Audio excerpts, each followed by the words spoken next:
lesson here is that Charlie Kirk, he thrived on actually arguing the case. He was one who was willing to debate ideas with those who thought very differently to himself.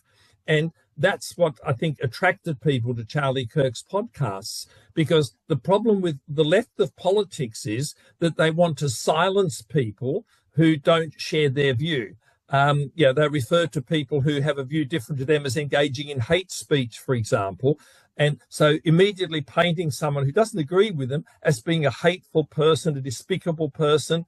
And, even just since Charlie Kirk was murdered, Matthew Dowd on MSNBC, his comment was just totally outrageous, almost saying, well, he engages in hate speech, therefore, what else can you expect?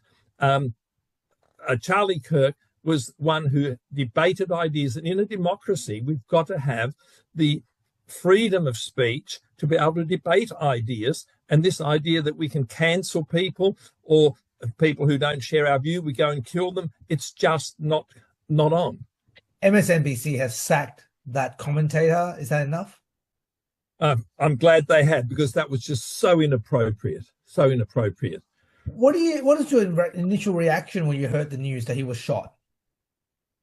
Well, I guess it was shock, but I guess the reality is that people who engage in conservative view of politics or express conservative ideas, the left seems to thrive on encouraging violence. Like, we saw it with Elon Musk. Now, whether you agree with his views or not, whether you agree with Trump or not, it's totally irrelevant. But, some of the left were encouraging people to firebomb Teslas as a way of, showing their disapproval of Elon Musk. Totally this resorting to violence rather than engaging in rational debate. But in a way, that doesn't surprise me, because Gramsci, the father of cultural Marxism, he actually, in his writings, argues that if it comes to rational debate, the Marxists can't win. Therefore, he said, do not engage in rational debate, but belittle and denigrate anyone who doesn't share your view of the world. And sadly, that's very much what's actually transpiring. So having said that, though, this can only escalate theoretically, and it's unfortunate. That's what I see. That's what my understanding is. What can we learn from this, and what can other people learn from this? Look, I think what we have to get back to is that politics must be the battle of ideas, and we should call out any commentator or any media outlet or any organization that seeks to silence a person simply because they express a different view. We see it here in Australia. We see it with the medical organisation that has deregistered, that they deregister a doctor for expressing an opinion that's not mainstream, even though he's a perfectly capable doctor. And the views, why should he be deregistered? We see this kind of thing happening all the time. We saw it with, I can't remember the guy's name, with one of the football clubs, the CEO, because his church took a view on same-sex marriage that was, or not supportive of same-sex marriage, for example. He couldn't be the CEO. This is just outrageous conduct as far as I'm concerned. We've got to get back to a rational, open debate about ideas, and we need to argue the ideas and not use violence or cancel culture or whatever to try and prevent people expressing a view that we don't like. But how do you balance between misinformation? How do you balance between disinformation? Where do you draw the line? How do you draw the line? That's the question that has to be asked. Look, the thing is, everybody should be free to express their opinion. Despite sometimes some people may have some misinformation or whatever that is, that could be misleading. Sure, but the point is, then other people who believe that they have the truth, they should express that truth and convince the others that the other person is wrong. It's as simple as that.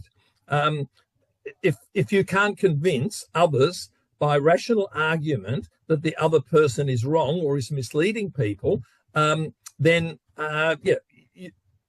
you've lost the argument, because sometimes certain things are boiled down to hard facts and hard statistics, and some people can choose to deny the truth if they don't want. If they want to, that is their choice, but that doesn't make them right. So, how do you draw the line on those situations? That's a very important question.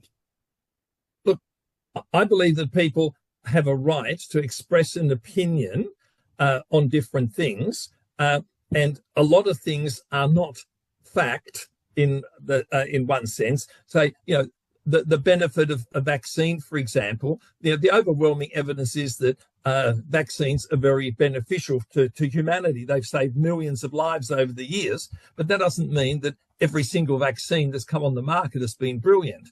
Medications, there's so many medications that are very, very helpful, but the doctor who called out thalidomide, who saw the evidence of what was happening with babies being born without limbs, he got deregistered because he had no evidence, supposedly.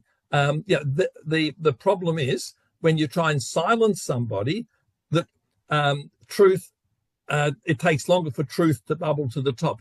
I'm firmly of the view that truth eventually bubbles to the top in a free society where everybody can express their views. But if you shoot people who don't agree with you, we need to avoid that. Freedom, there is a cost to freedom, that we have to put up with ideas that we may not like. And so how do you draw a balance? Well, it's a case of making sure that people who have different views have the opportunity to express them, and allowing debate so that, as I said, the truth can bubble to the top. But if you deny people the right to express their view, or, for example, people